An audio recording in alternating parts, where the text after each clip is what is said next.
Welcome back, Connor. Go ahead with your point. What I was saying was that the nature of a deployment of a battalion in the war front, in a higher readiness force posture, is such that there are so many tiers, concentric circles of defense, that for someone to beat that, to come in and did what they did, and not only that, to succeed, even if they succeed in doing that, to get away.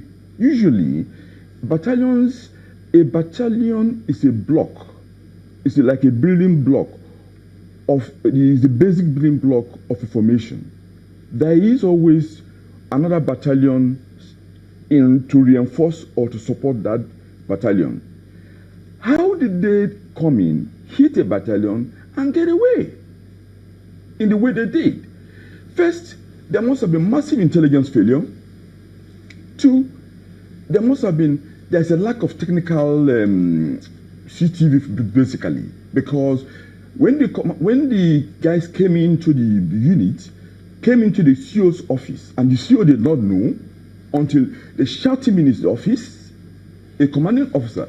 It's a very sad thing. So when people try to downplay and say all this talking, I feel sad, because the reason I'm saying so is that once you start taking on the army, which is the strongest agent of instrument of national security, then we are all in danger. And then my point is, like I tell you, and I thank channels, just like how we woke up this government to the headers crisis. Because for a long time, headers were killing people, nobody did anything. It's a high time we listen to the soldiers and come in to really help our chaps who are dying. I mean the officers on the ground.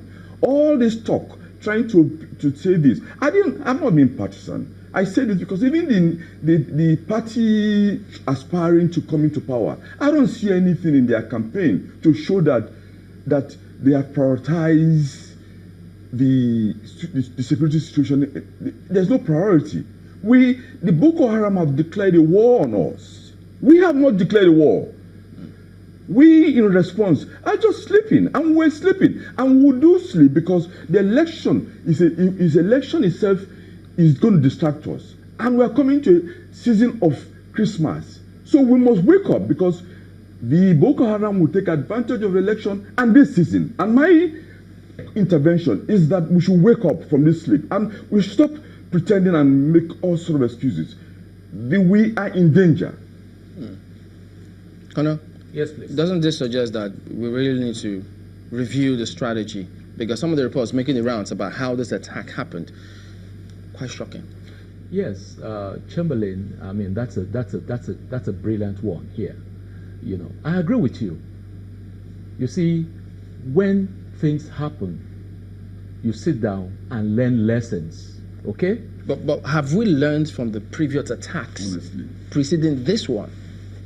Have we learned? Do you think we have? I think so. You see, these are different scenarios. Like my very senior colleague has said here. Have you seen the terrain of the Northeast? Have you seen the terrain of the Northeast? It's open. It's open. It's such that with a good weather, you can see as far as about 10 kilometers. That is the truth. So there are no lines. But the base knew that before they set. Before they set up the base, didn't they? Well, you have to set up a base. But even that's an advantage. It's an advantage for you. Yeah. That means you can also see them coming. You can also see them coming. Now listening. That's an advantage. Now listening. You see, as far as I'm concerned, one of the greatest problems we have is the porosity of our borders, because the flanks are just too wide. But again, here, like I said, it's a military blunder. And something is really wrong. And some people must be held accountable. Because as far as I'm concerned, in any military exercise, there's what you call service support. Okay? There's what we call service support. There should be a synergy.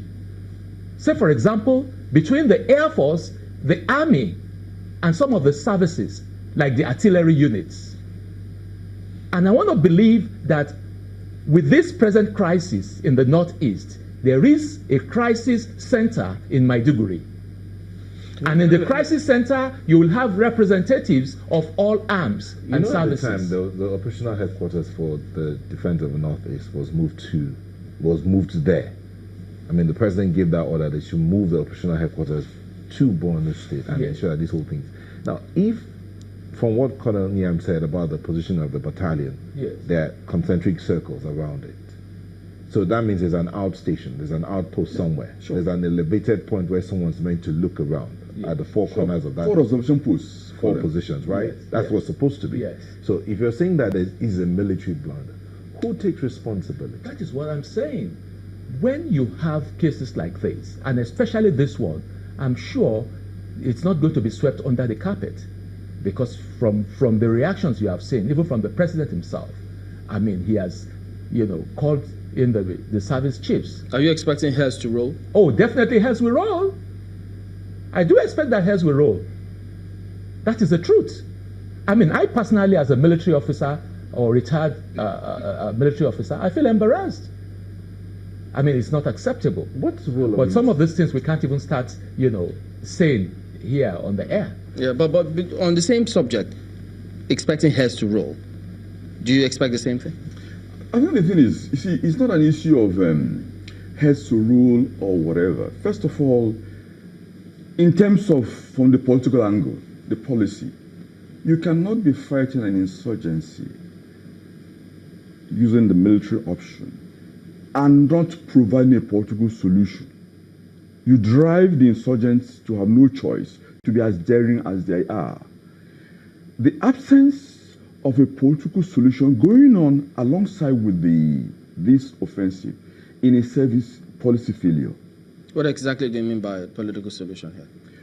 First of all, there is no active, will I say, negotiations, do we know, going on between us and the insurgents. They won't tell us if what's going on. No. Because you see, the evidence is in the way, the nature of the attacks of the insurgents. In that the insurgents are trying to prove to the government that you think you've won. And then we use this terminology, which I've never heard in all my military technical defeats. Never heard that. Yeah, but the way... There's no one like that. When those who were kidnapped were released, yes, some negotiation went on at the point. When those who were kidnapped, at the time they were released, no, there was negotiation with the same Boko Haram, wasn't it? You're talking of piecemeal negotiations as to incidents. I'm talking of negotiations. It's not part of the complex whole? No. I'm talking about the political solution. What is driving this Boko Haram? We're not dealing with that. I mean, it's not an issue of going to, which I pray the government negotiates more to save Leah Shaibu, for example. But we should also be dealing with the cause of the crisis itself. What do you think it is? The cause of the crisis, I cannot jump to say this, but I can point out one crisis which is brewing up, which we are not solving, which may be worse than Boko Haram.